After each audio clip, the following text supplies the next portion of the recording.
It is the Martha Zoller Show, and it's a it's a really really interesting time that we're in right now, and we've got a lot of work to do because I'm not going to say something corny like our best days are ahead of us or any of that kind of stuff, but I do believe there's a lot of different things that need to be dealt with, and we've got to get back to the table and do that. Bill Crane is here with me right now. And of course, Bill, the fait accompli is done, that we know we're going to have Joe Biden and Donald Trump in a rematch. And we're going to have Robert Kennedy says he's going to get on all the ballots, and a couple of other candidates. So what are your takeaways from yesterday's primary? That Donald Trump in Georgia still pulls a significant percentage of Republican base voters, but still is soft among independents and those not aligned with either party, and either Joe Biden or Donald Trump need those voters to win in November. There is still, in my mind, a lane in the middle that no candidate of those we've discussed is announced or claiming, and with the right tactician and resources, a path. But right now, you're right. The big three are Donald Trump, Joe Biden, and I believe Donald Trump will carry Georgia, and Robert Kennedy with, the Green Party and a few others out there getting on some ballots in certain states because, as we know, the thresholds and the petition process vary by state. Yeah, they do. And it is one thing Democrats and Republicans agree on. They don't want anybody else on the ballot. So they make it more difficult to get on the ballot if you're an independent candidate. There was some talk of Kennedy possibly being libertarian, which would give him easier ballot access in most places. Because they already have ballot access in, I think, 48 states from prior cycles. And for not to get too granular with the listeners, but if you meet a certain ballot threshold, a certain number of elections statewide, you get to stay on the ballot. You don't have to go through the petition process every election. That's right. So what do you think, honestly, okay, so about 20,000 people voted for Nikki Haley yesterday, and sort of, I guess, a protest vote. I don't know. I was one of them. I'll go ahead and admit it. Yeah, I mean, and I voted early for Nikki Haley, so I don't mind. Yeah, me too. So what I'm seeing is, or what I think's going to happen is, I said last week there's roughly a 2 to 4 week window where we might hear what Nikki Haley's going to do. Is Trump going to reach out to her to come down and visit? Is that going to happen? I don't know. Some people say no way, it couldn't happen. Other people say that there are talks that are already happening where there might be something that could happen. But regardless of how it happens, sometime by the convention, but probably in the next few weeks, there has to be, some kind of outreach to the anywhere from 17 to 30% of Nikki Haley voters that there are, to make them want to unite. I mean, there's a lot of messages today on social media about how the party needs to unite. The party needs to unite. Yes, they do. But what are they going to do to unite the party? Yeah, just claiming it needs to happen is not sufficient. And the same problem exists for Joe Biden. Different reasons. He's got, depending on which polling you're looking at, he's got a problem with young voters. He has a softness with African-American voters that, if that continues, he can't win the White House. And he has a particular softness with African-American men. And whether you want to point to his cognition issues or his age or the Bluestein or issue promises not kept from his prior campaign, all of those collectively add up to a lot of lack of enthusiasm. Just look at the difference in the crowd size last week with Donald Trump in Rome and the Joe turnout Biden. For the primary. I mean, it was basically decided. I mean, there was no competition on either side, and there was 2-1 turnout, Republicans for Democrats.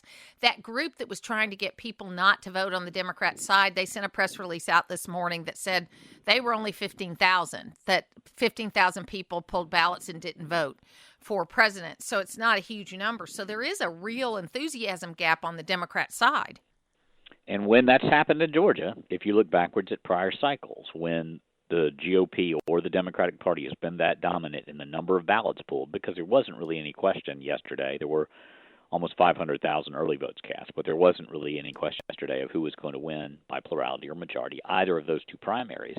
when it's a 2-to-1 gap like that, that tends to show up in the November results. Right. Right. So obviously primaries for both parties are the party faithful. That's the people that turn out, the people that vote no matter what. I'm one of those people. You're one of those people. But the electorate is much bigger. So you get much bigger than on presidential election day. So I guess the number one thing is getting people out to vote. I heard a lot of very strong Trump supporters talking about banking the vote. They really, where Trump for a while was not talking about voting early. He was talking about everybody should go on election day and it should be paper ballots and all of that. But the people like the RNC and others are saying, we got to do the early vote thing. We've got to get, if you're not comfortable with an absentee ballot, then you got to get out and early vote. Well, remember, it was Georgia Republican governors who gave us the opportunity to early vote. And in 3 weeks of advance voting and voter identification and absentee voter identification and no excuse absentee voting, this shift, if you will, towards we got to use paper ballots and we can only vote on election day, that's recent. And I would point, not saying that Republicans haven't more traditionally voted on election day, but the push by the parties to vote on election day, that's really only in the last 6 or 8 years. I mean, Donald Trump is the person who suggested drop boxes. Donald Trump is the person who said, on a federal level, I don't trust the U.S. Postal Service, particularly in Democratic strongholds in blue states, to deliver absentee ballots. So let's put drop boxes where the elections are being held. I don't think anybody knows that, Bill. I'll send the sites. It was his suggestion. No, I believe you. And I think it's funny, too, just to talk about something different, is that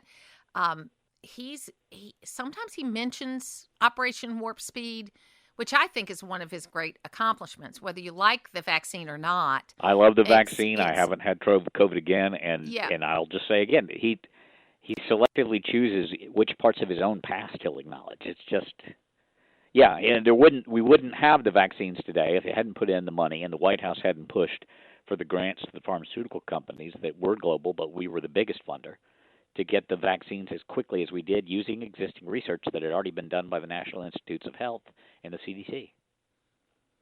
And it should be, sometimes people boo him when he brings it up in his own crowds, and other times they cheer. I think it's an interesting group. But now they should pivot. Both of them should be pivoting to the general election. Here's what I see. I see that Biden still is shoring up his base, so he can't pivot yet to the general election, but that Trump does have a secure base, so he should be pivoting to the general election.